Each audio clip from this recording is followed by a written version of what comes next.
bafowethu bahlangana nabelungu nina nibone ngathi incane lento ngoba ngikaze nginizwe nikhuluma sengathi kuhle nje kunento lapha ngazi ukuthi ibizwa kuthiwa yini uhulumeni ephetheyo la angilazi igama layo kodwa inabelungu nabantu abamnyama laba abebephethe le organization yethu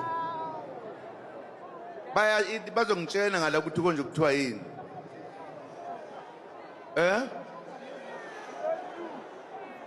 okay ngoba niyayazi ke kulungile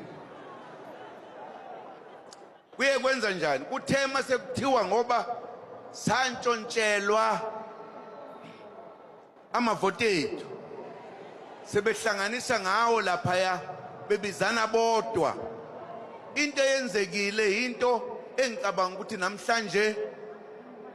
okhokho bethu lapha bakhona abathukuthele bayafa kwathi uma sekunzima kwavuka isisho esidala sokuthi umanise empini kube khona abahlamukayo ngala bashone ngale 10 babizwa ngokuthi wani konje amambuka zambuka ezakithi zayojoyina abelungu phethwa abelungu manje into ekubonisayo ukuthi abantu abonile akubona laba bathi senza iphutha sebeyingxenye iningi laba licebile maye babo leyo nkinga esibhekene nayo amanye amazwi ngemva kokuthi sithi siyayilungisa lento kuye kwasetshenziswa wonke amaqhinga ukuthi singayenzi lento esifuna ukuyenza ukuthi siphathe izwe lethu and sinamandla manje okwenza lokho nina besilo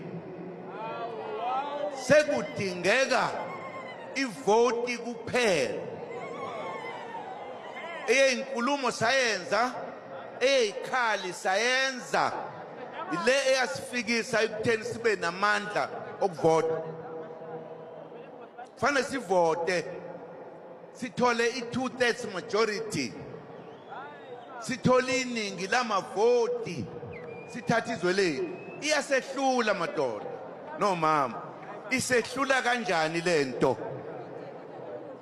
iyasehlula makholwa isehlula kanjani lento iyasehlula sonke uyazi ukuba besingafuni ukuthi siyeke amaqembu ethu nento esicabangayo nokukhohliswa ukuba nje njengoba sila sibaningi kangaka simeme nabanye abantu ukuthi kuleli vote elizayo ake sikhohlwe ezinye izinto nokubanga kwamaqembu ethu whatever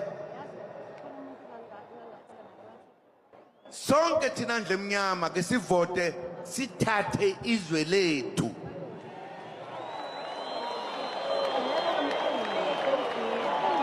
sizoqeda